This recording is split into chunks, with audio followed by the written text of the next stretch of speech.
먼저 사진을 하나 한번 여러분들께 보여드리겠습니다.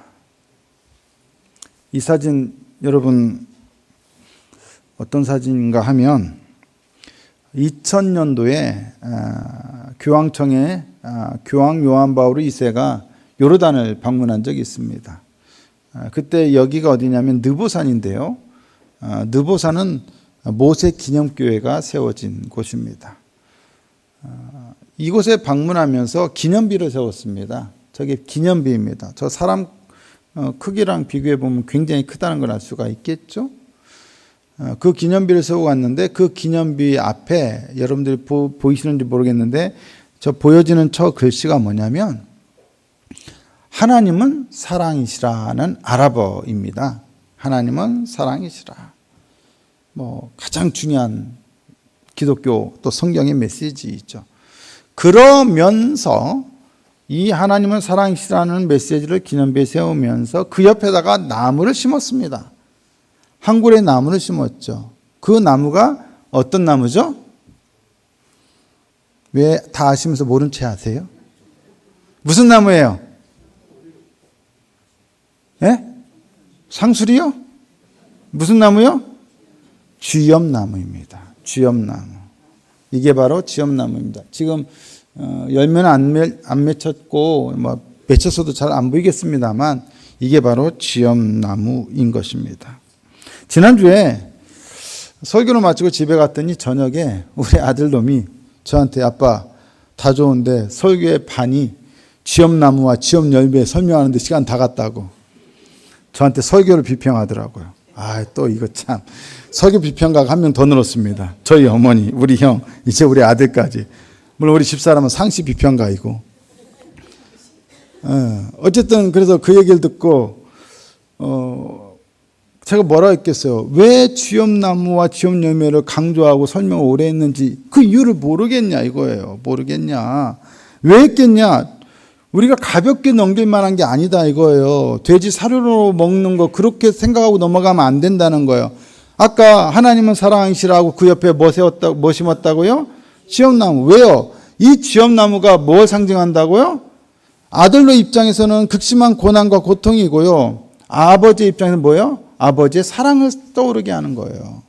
그래서 하나님은 사랑이시라 아버지의 마음을 떠올리게 할 목적으로 그 옆에 쥐염나무를 심어 놓은 것입니다.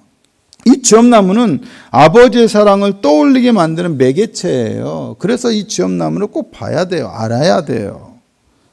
지난주는 초점을 아버지에게 맞춰서 아버지의 놀라운 사랑에 대한 이야기를 했다면 오늘은 아들에게 초점을 맞춰서 이야기를 나누어 볼까 합니다. 이 비유는 기본적으로 먼 나라로 가서 온갖 수모와 시련을 겪으며 방황하다가 다시 집으로 돌아온 아들에 대한 이야기입니다.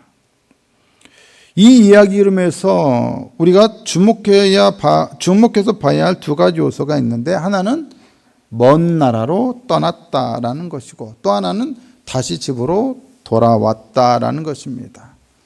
먼 나라로 떠났다, 돌아왔다. 이게 바로 이 아들의 핵심적인 이야기잖아요.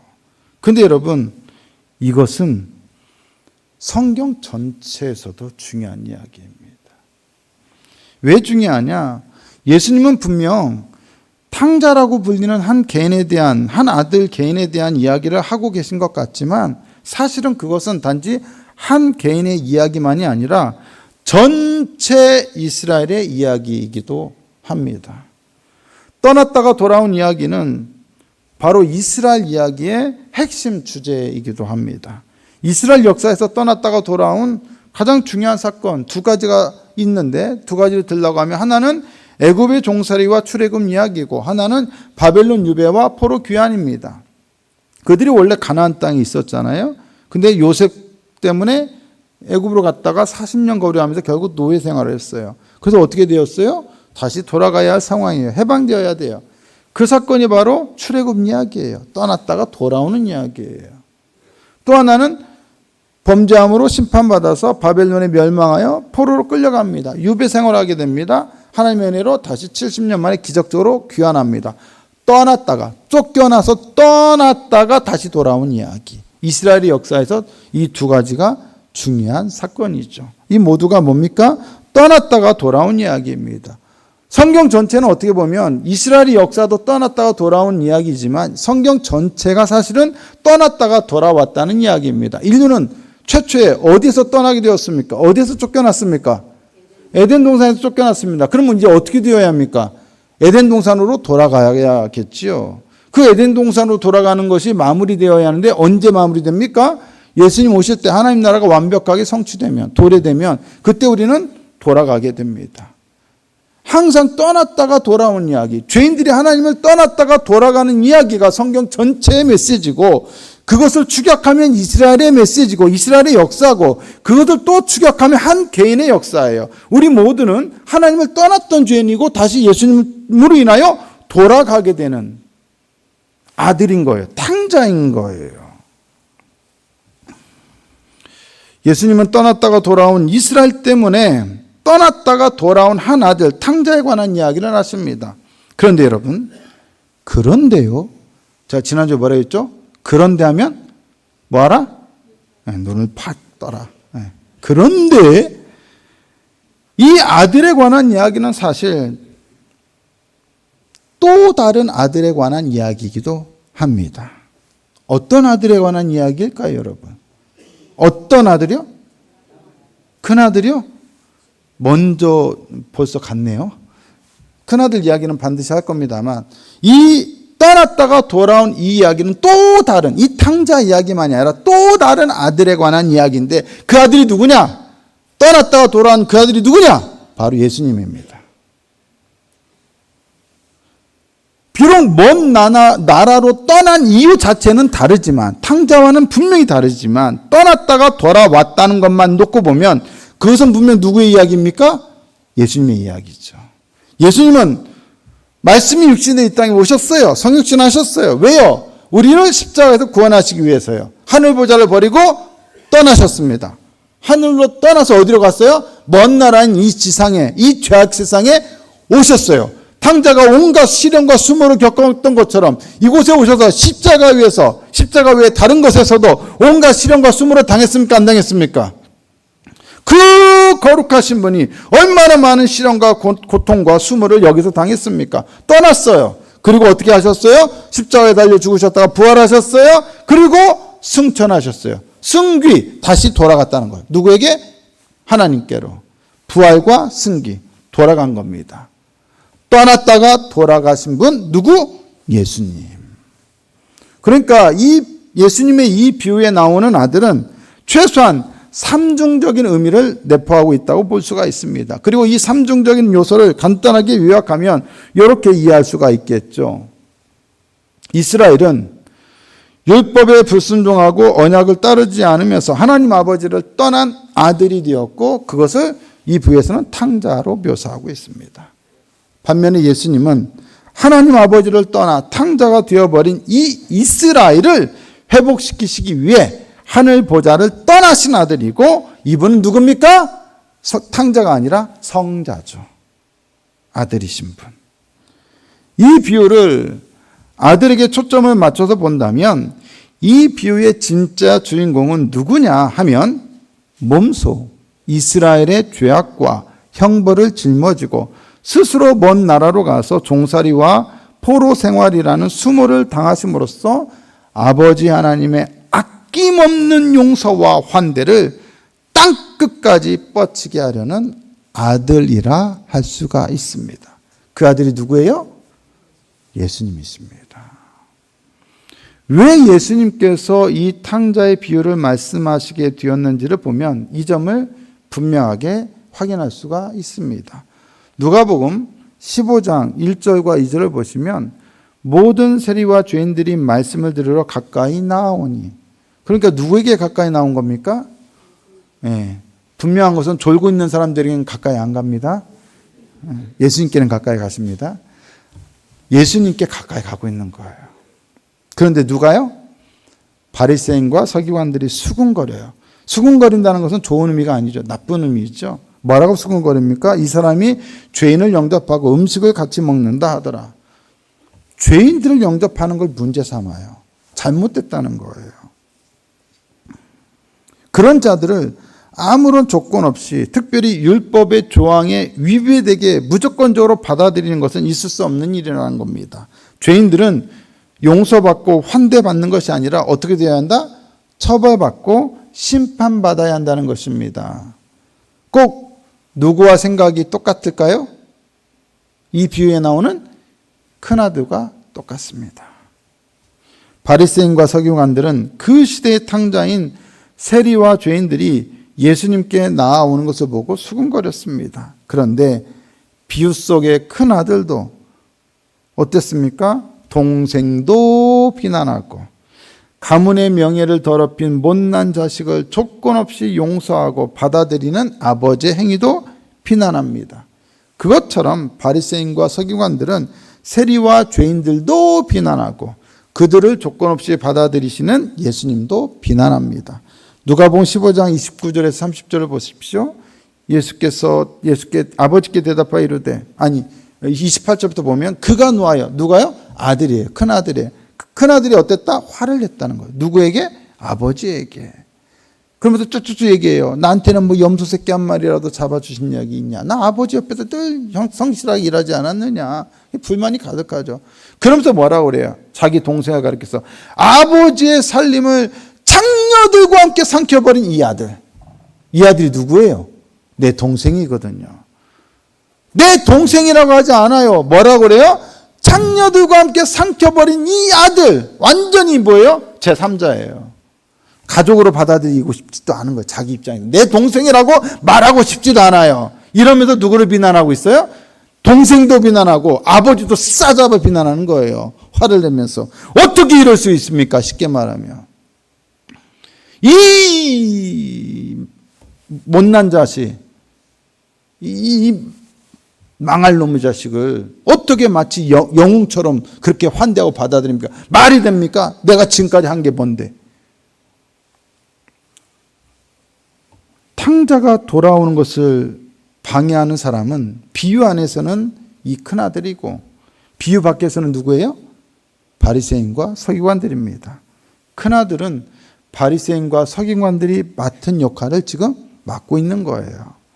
그들은 마치 출애굽 당시에 이스라엘의 출애굽과 약속의 땅의 귀환을 가로막았던 애굽의 바로처럼, 그리고 포로 귀환 시기에는 유대인들의 귀환과 정착을 방해했던 사마리아인들처럼 이 큰아들은 그러고 있고 또 바리새인과 서기관들이 그러고 있다는 거예요. 예수님의 비유를 통해 우리는 지금 무슨 일이 일어나고 있는지를 알 수가 있습니다. 지금 무슨 일이 일어나고 있습니까? 무슨 일이 일어나고 있습니까? 탕자가 돌아오고 있습니다. 탕자, 하나님을 떠났던 탕자, 이스라엘이 돌아오고 있습니다. 하나님께 범죄했던 탕자, 세리와 죄인들이 되돌아오고 있습니다. 출애굽을 통해 이스라엘이 약속의 땅으로 되돌아오는 것처럼, 포로 귀환을 통해 이스라엘이 고향으로 되돌아오는 것처럼 지금 놀라운 회복의 역사가 일어나고 있습니다. 모든 죄인들이여 오라는 겁니다. 누구나 오라는 겁니다. 하지만 탕자가 돌아오는 일만 있는 것이 아닙니다. 무엇도 있습니까? 그것을 방해하는 일도 있습니다.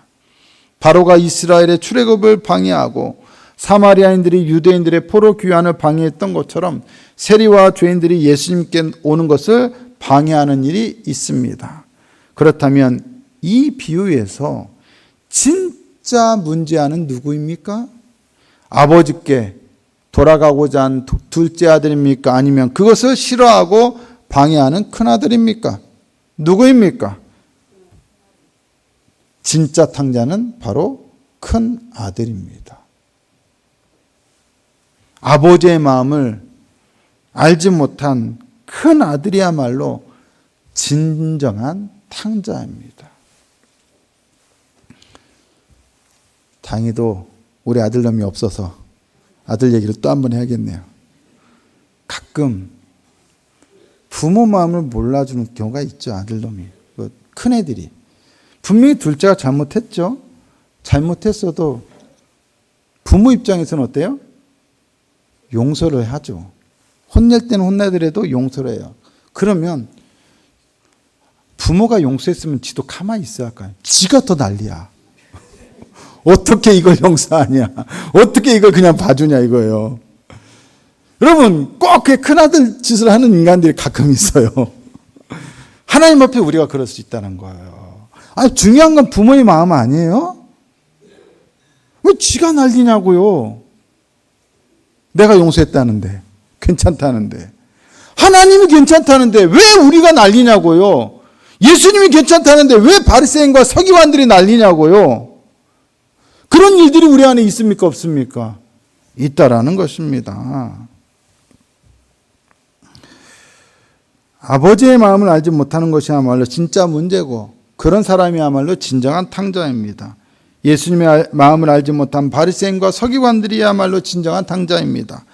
몸은 아버지와 함께 늘 있었을지 몰라도 큰아들이 마음은 둘째 아들이 떠났던 그 먼 나라보다 훨씬 더 먼 나라로 가 있었던 게 누굽니까? 큰아들이었습니다. 이 비유는 이중적인 의미를 내포함으로써 이것이 사실은 우리 모두의 이야기라는 것을 나타냅니다.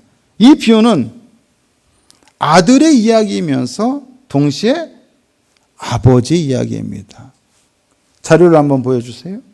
이 비유는 이스라엘의 이야기이면서 동시에 예수님의 이야기입니다. 이 비유는 둘째 아들의 이야기이면서 동시에 큰아들의 이야기입니다. 이 비유는 세리와 죄인들의 이야기이면서 동시에 바리새인과 서기관들의 이야기입니다. 나아가 이 비유는 예수를 믿지 않는 불신자들의 이야기이면서 동시에 예수를 믿는 신자들의 이야기입니다.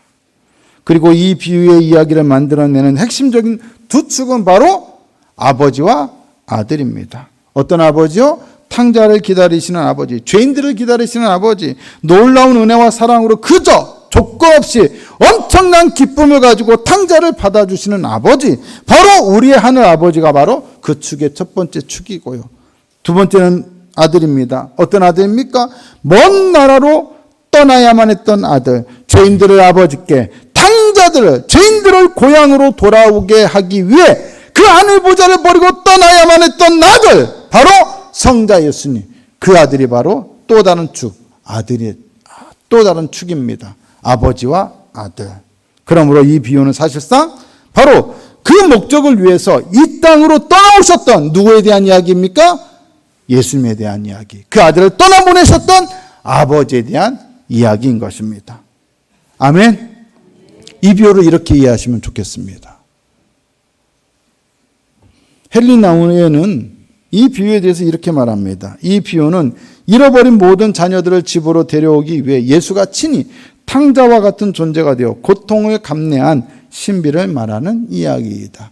예수님이 탕자와 같은 고통을 감내하셨어요. 우리 때문에요.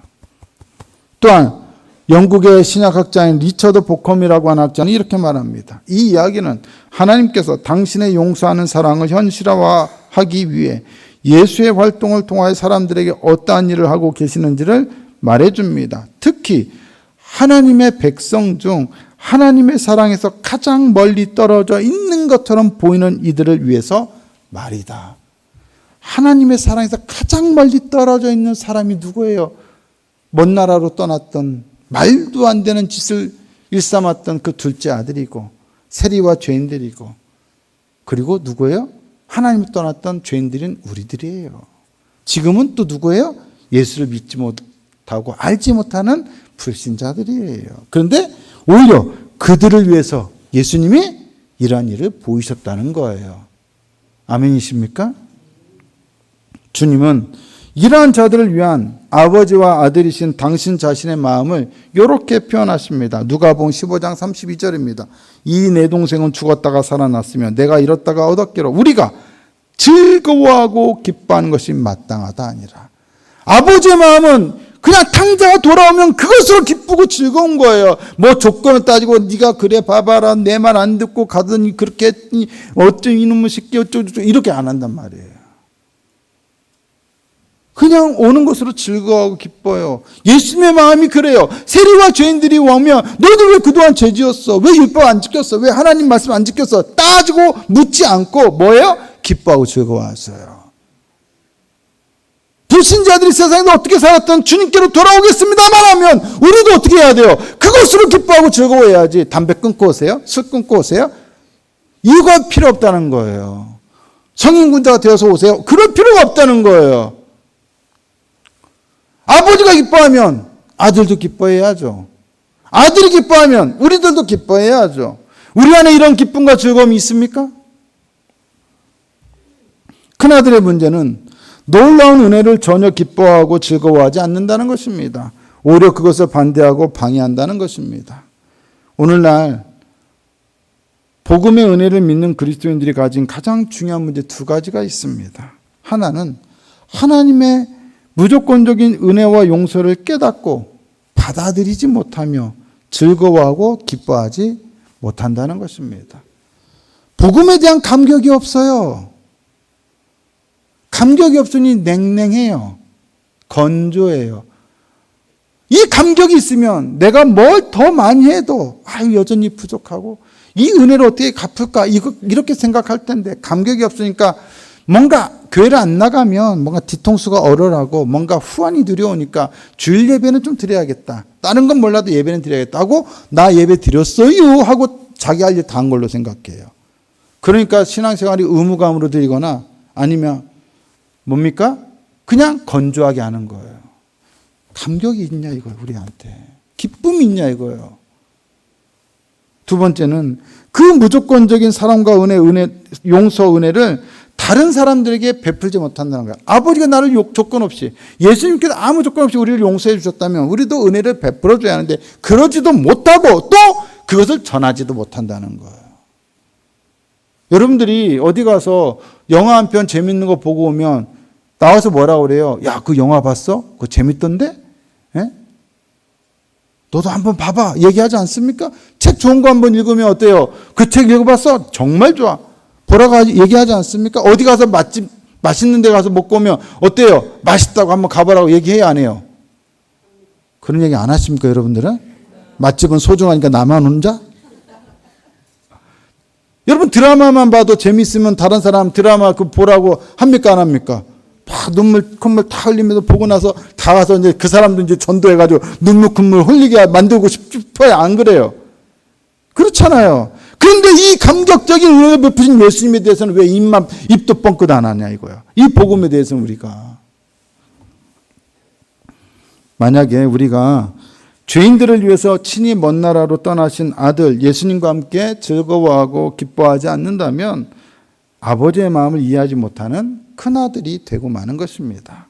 또한 우리가 그 놀라운 은혜의 복음의 소식을 알고도 다른 사람들에게 특히 나의 사랑하는 가족들에게 전하지 않는다면 우리는 적극적인 의미는 아닐지라도 최소한 소극적인 의미에서라도 큰아들이 되고 마는 것입니다. 누가 진짜 탕자입니까? 사실상 이 비유에서 진짜 문제적인 사람은 아버지의 마음을 몰라주고 동생이 집에 돌아오는 것을 막았던 큰아들입니다. 그야말로 진정한 탕자입니다. 여러분, 동생이 집에 돌아오는 거잖아요. 동생은 누구예요? 내 가족이에요, 가족. 가족이 돌아오고 있어요.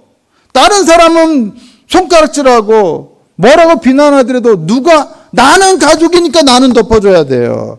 근데 내 가족이 돌아오는 것을 가족인 내가 막고 있단 말이에요. 여러분의 가족이 하나님께 돌아오는 걸 누가 막을 수 있다고요? 가족인 여러분들이 막을 수도 있다는 거예요. 그러지 말아야 한다는 거예요. 잃어버린 자들, 특히 나의 가족이 하나님께 돌아오는 것을 방해하는 사람이 있다면 이 비유에서 보자면 그 사람이야말로 진정한 탕자일 수 있습니다. 누가 잃어버린 자들이 돌아오는 것을 막습니까? 누가 나의 가족이 주님께 돌아오는 것을 막습니까? 혹시 그것을 막는 자가 오늘 우리 자신은 아닙니까? 어떻게 해서 우리 자신일 수 있을까요? 우리가 잘못된 신앙생활을 하는 것 때문에 위선적인 신앙생활 때문에 나 때문에 전도의 문이 오히려 막혀버린 케이스가 있다면 내가 그 사람인 거예요. 교회에서는 헌신되고 교회에서는 신실한 자인데 집에만 가면 이상한 악마가 된다면 어떻게 되겠어요? 나 우리 엄마 때문에 교회 안 가. 나 우리 아빠 때문에 교회 안 가. 그런 사람 있겠어요, 없겠어요? 있을 수 있죠. 우리의 위선적인 모습이 우리의 가족들에게 오히려 전도의 문을 막는 경우가 있을 수 있어요. 그래서 사랑하라는 거예요. 사랑, 뭐가 살린다? 사랑이 살린다. 교회야! 다음 주 가야 돼! 이게 아니라 사랑하라고요. 아이고, 세상에 가장 귀한 나의 남편, 나의 아내, 끔찍하게 여기는 마음으로 섬기라고요. 위선을 보이지 말고. 두 번째, 우리가 우리 가족의 전도의 문을 막는 경우는 이런 경우가 있을 거예요. 처음부터 아예 포기해버리고 우리 가족들은 전해도 안 믿어. 원래 가족 전도가 어렵습니다. 아예 마음 바뀔 생각이 없어. 내가 여러 번 해봤거든. 저 사람은 바뀔 사람이 아니야. 아예 그런 생각으로 전도할 생각조차 포기해버리고 침묵하고 말씀을, 복음을 전하지 않음으로써 우리는 우리 가족들의 돌아옴을 막을 수도 있다는 거예요. 분명히 알아야 돼요.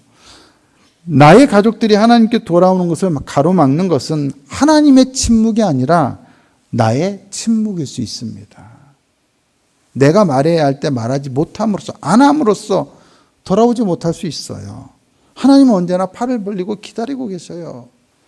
그런데 우리가 침묵하면 우리 가족들이 돌아와야 할 길을 내가 아예 막아버리는 꼴이 될 수 있다는 거예요. 톨스토이가 참 대단한 러시아의 대문호 중 한 명 아닙니까? 도스토옙스키와 함께 양대 쌍벽을 이루고 있지 않습니까? 이 톨스토이가 젊은 시절에 결혼하기 전에 상당히 좀 방탕한 삶을 살았다고 합니다. 여성 편력이 상당했던가 봅니다. 워낙에 부자고 또 자기들이 거느리는 소장농도 많고 뭐 얼마나 일하는 하인들이 많았겠어요. 철없는 소년 시절을 보낸 거죠. 그런데 이제 결혼을 앞두고 자기의 약혼녀인 소냐에게, 이름이 소냐예요. 이제 좀 나는 결혼하면 제대로 된 삶을 살아야겠다. 내가 소냐를 정말 사랑하고 제대로 된 결혼 생활, 진심 어린 결혼 생활을 해야겠다 하는 마음으로 나름 자기 진정성을 가지고 자기의 여성 편력이 딱 그대로 적혀 있는 일기를 소냐에게 보여준 거예요. 왜냐? 이제 이 모든 생활 청산하고 소냐에게 용서받은 다음에 이제 제대로 된 결혼 생활 해보자, 이런 생각이었던 것이죠. 그런데 이것이 톨스토이의 의도와는 다르게 이들 부부 사이에 사랑을 심어놓은 게 아니라 오히려 증오의 씨앗을 뿌리게 되었습니다. 소냐가 자기의 일기에 이렇게 써놨다고 합니다. 남편이 키스할 때마다 이 남자가 처음 사랑한 여자는 내가 아니라는 생각이 든다. 또 이렇게도 써놨습니다. 언젠가는 질투로 자살하고 말 것 같다. 남편을 죽였다 다시 똑같은 사람으로 되살려낼 수만 있다면 기꺼이 그렇게 할 텐데. 1909년 1월 14일 일기에는 이런 말도 써 있습니다. 남편은 저 음탕한 소장농 여자의 탄탄한 몸매와 그을린 다리를 은근히 즐기고 있고 여자도 옛날처럼 거리낌 없이 남편을 유혹하고 있다. 놀라운 것은 이 일기를 쓴 1909년 1월 14일에 그 이 일기에서 말하는 저 소장농 여자, 그 여자는 이미 나이가 80대가 넘어서 쪼그랑 할멈이 되어 있었다라는 것입니다. 한 60, 70년 전에 일어났던 일을 그때까지도 잊지 않고 할머니가 되셨어요. 피부가 얼마나 탱탱하겠다고, 몸매가 얼마나 탱탱하다고. 그 할머니 지금 자기 남편을 유혹하고 있대요. 지독한 미움과 원한, 그리고 용서하지 못하는 마음이 어떻게 가족관계를 망치는지를 잘 보여줍니다. 소냐의 뇌리에 한번 박힌 톨스토이의 여성 편력에 대한 고정관념은 톨스토이가 진정으로 회심하고 변화된 후에도 결코 그녀의 고정관념은 바뀌지 않습니다. 그녀가 마음만 열고 남편을 용서하고 받아주기만 했어도 두 사람의 관계는 훨씬 더 행복했을 것입니다. 마찬가지로 그동안 가족들에게 여러 번 전도했지만 계속 마음문을 열지 않고 닫고서 받아들이지 않았다는 그 경험 때문에 이번에도 역시 마음문을 열지 않을 것이라고 하는 나의 고정관념이 이미 내 속에 박혀가지고 그것 때문에 여전히 전도를 포기해버린다면 그것은 은혜의 기회를 스스로 박탈하는 것이 될 수 있습니다. 우리 속에 있는 고정관념을 버려야 합니다. 이 사람은 안 돼! 절대로 마음을 쉽게 열 사람이 아니야! 하나님이라도 그를 변화시킬 수 없어! 라고 하는 고정관념은 우리가 가질 일이 없어야 돼요. 전도는 우리가 하는 일이 아니라 성령께서 하시는 일이기 때문입니다. 사람의 마음의 문을 여는 것은 우리가 할 일이 아니라 하나님이 하시는 일입니다. 우리는 오직 복음을 전하라는 말씀에 순종하기만 하면 됩니다. 안 돼! 마음 안 바뀌어! 그럴 리 없어! 이것은 우리의 고정관념일 뿐입니다. 얼른 이 고정관념을 버려서 여러분의 이 고정관념이 여러분의 전도의 방해거리, 전도의 적이 되는 일을 만들지 마시기 바랍니다. 가족 안에서 우리 자신들이 전도의 방해거리가 될 수 있듯이 교회 공동체 안에서도 도리어 성도들 자신이 전도의 방해거리가 될 수도 있습니다. 성도들의 위선적인 행동들이 당연히 전도의 방해거리가 될 수 있습니다. 또 우리가 전도하지 않는 행위, 입을 열지 않는 행위, 선교하지 않는 행위, 우리 침묵이 전도의 방해거리가 될 수도 있습니다. 전도를 원한다면 진정 전도에 대한 열정, 전도를 위한 교회 분위기, 전도를 위한 재정 집행, 전도를 위한 마음가짐 등이 중요합니다. 목회 사역 전반이 전도를 위해 집중될 필요가 있는 것입니다. 분위기도 만들어야죠. 재정도 써야죠. 그래서 현수막 좀 만들어 봤습니다. 이쁩니까? 네. 제가 만든 건 아니고요. 여러분, 그런데요. 중요한 것은 이런 캠페인을 위해서 현수막도 만들고 구호도 만들고 이것보다 더 중요한 전도를 위한 분위기를 조성해야 할 일이 있습니다. 성도들이 정말로 전도를 하고 싶다면 분위기가 그렇게 전환이 되어야 돼요. 전도란 무엇입니까? 믿지 않던 불신자들이 됐든 아니면 기존에 믿던 다른 신자들이 되었든 일단 교회 안으로, 우리 교회 안으로 사람들이 새롭게 들어오게 하는 것 아닙니까? 그게 전도 아닙니까? 그렇다면 우리는 누구든 새로운 사람이 왔을 때 그들이 우리 교회 공동체 안에서 적응하는데 도움을 줄 수 있는 교회 분위기를 만들어 놔야 합니다. 그런데 여러 번 하는데 눈을 아직 안 뜨시는 분이 계셔서 그런데 우리 교회 안에는 오랜 시간 가족처럼 지냈던 분위기 탓인지 지나치게 가족적인 분위기가 강합니다. 교회 안에서 다 가족이에요. 교회 안에서 모두가 다 언니, 오빠, 형, 누나예요. 집사님을 집사님이라 부르지 않고 언니, 안수 집사님이라 부르지 않고 오빠, 다 오빠고 다 언니죠. 다 내 가족이죠. 친하죠. 생각해 보세요. 그런데 나는 친하다고 말하고 편해서 말하고 원래부터 친하니까 말하지만 처음 온 사람 앞에서 누군가 그런 식으로 친근한 감정을 드러내면서 친근한 호칭으로 불렀다면 그런 관계가 전혀 형성되어 있지 않은 사람은 그 순간 어떤 느낌을 받을까요? 어떤 느낌을 받을까요? 당연히 소외감을 느끼겠죠. 그들이 교회에 들어오는 순간부터 벌써 아웃사이더가 돼버리는 거예요. 나는 그 사람을 오빠라고 혹은 언니라고 누나라고 부를 수 없거든요.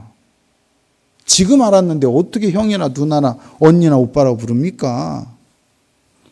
그런 분위기 속에서 과연 그렇게 새롭게 우리 교회에 들어온 사람이 과연 잘 적응할 수 있을까요?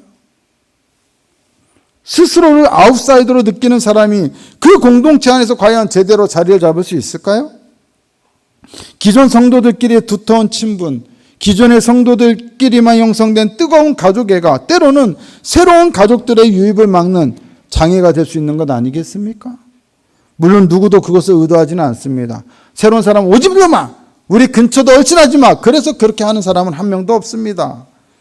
하지만 그런 분위기 속에서 우리 공동체는 전도를 통한 새가족 유입이라고 하는 길을 매우 좁게 만들어 놓고 있을 수 있다는 것입니다. 한 가지만 더 말씀드리자면 친하다는 이유로 아무리 내가 가르쳤던 누구, 내가 친했던 내 후배, 동생 아니면 뭐 조카뻘 아니면 자식뻘이라 할지라도 아무리 친하다는 이유로 함부로 말하면 안 됩니다. 예의에 어긋나게 말하면 안 됩니다. 집사 직분을 받았으면 아무리 젊어도 누구누구 집사님, 권사님, 장로님으로 불러야 합니다. 그렇지 않습니까, 여러분? 아무리 젊어도 누구야! 그러면 안 되는 거죠. 사적인 자리에서는 가능합니다. 교회에서는 예의를 지켜줘야 합니다. 직분에 걸맞게 불러주는 게 맞습니다. 왜? 만약에 모두에게 그렇게 부르시면 다 그렇게 해도 됩니다. 근데 모두에게 그렇게 못하잖아요. 교회는 함께 가야 하기 때문에 모두가 어우러질 수 있는 분위기를 만들어야 돼요. 우리가 전도의 문을 막는 언행은 주의해야 한다는 것입니다.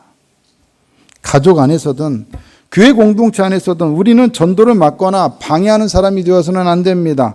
침묵해서도 안 되고 죄인들이 돌아오는 것을 기분 나쁘게 생각해서도 안 됩니다. 우리 행동 하나하나가 다 전도와 연결되어 있습니다. 죄인들이 하나님께 돌아오는 길을 열 것이냐 닫을 것이냐는 우리의 행동과 말 한마디에 다 달려 있습니다.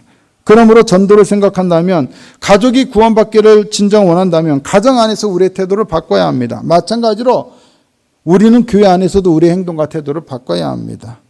그리고 안 될 것이라고 하는 고정관념을 버리고 침묵하지 말고 사랑을 전하고 실천하고 복음을 증거해야 합니다. 전해야 합니다. 말해야 합니다. 왜 말을 못합니까? 부활절 가족사랑 축제가 있다고. 여러분 가족들에게. 왜 작정 못합니까? 할 수 있지요.